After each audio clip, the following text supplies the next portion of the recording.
வீட்டில் chicken gravy, chicken சிந்தாமணி, chicken biryani. ஆமாம், முகரம் பண்டிகைங்கேட்டு எல்லோரும் அதாவது பாய் வீட்டு பிரியாணியாகவும் வந்து செய்யலான்ட்டாங்க. சரின்னு செஞ்சாச்சு. என்ன வெள்ளிக்கிழமனால பூரா சிக்கன் எடுத்து செஞ்சு சாப்பிட்டுக்கிறீங்க, நீங்கள்லாம் ஒரு வெள்ளடிச்சியா அப்படின்னு கேட்டுறாதீங்க. நீ ஏற்கனவே கேட்டிருக்காங்க. அப்படி அதாவது கொஞ்சம் சொந்தம் அதிகமாக இருந்துச்சுன்னா அவங்க எங்கேயும் போக முடியாதுல்ல, டக்குன்னு பேசி போடுறது. நல்ல வீட்டுக்குள்ளே ஹஸ்பண்ட் ஒய்ஃப் சேர்ந்து அடுத்தவங்க குடும்பத்தை பேசிட்டு டக்குன்னு வாயை தவறி அப்படி நேரில் கேட்டுறது. அப்படியே அதுவும் லேடிஸ் கேட்டாலும் பரவாயில்ல, ஜென்ஸே கேட்க அப்படிலாம் இருக்காங்க. எங்கள் வீட்டில் நான் பேசிட்டேன்னா ஆரேசி பேசினா அவங்க பேசுகிறதுக்கு முன்னாடி இவங்க பேசி கிட்டத்தட்ட அடிச்சு போடுவாங்க. அது மாதிரி ஆகி போயிரு. சரி, இப்போ நான் பேச வந்தது அப்படி இல்லை.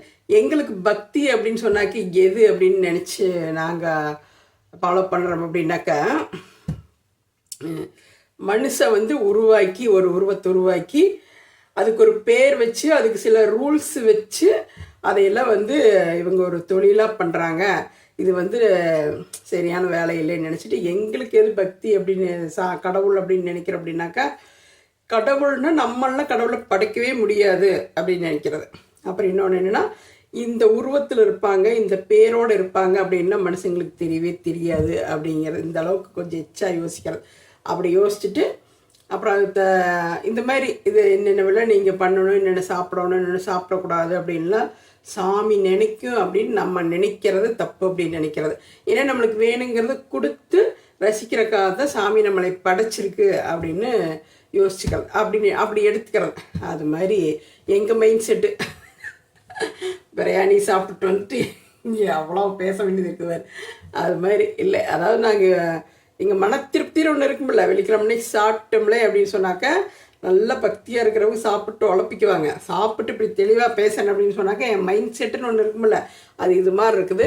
மற்றபடி எப்படின்னாக்கா நாங்கள் சாமி கும்பிடணும்னு ஒரு கோயில் குளத்துக்கு கிளம்புனோம்னா க்ளீனாக வீடு வாசல்லாம் சுத்தம் பண்ணி நல்ல முறையில் சுத்தபத்தமாக இருந்து போயிட்டு திருப்திகரமாக காலையில் 5 மணி அது மாதிரி நேரங்களில் சாமி கும்பிட்றது எங்களுக்கு பிடிக்கும். ஏன்னா அப்படி போனால் தான் நம்ம கடவுளை திருப்திகரமாக நம்மளை நினைக்கிற அளவுக்கு மைண்ட் இதாகும். அது மாதிரி ஒரு பழக்கத்தை கொண்டு வந்துருக்குறாங்க.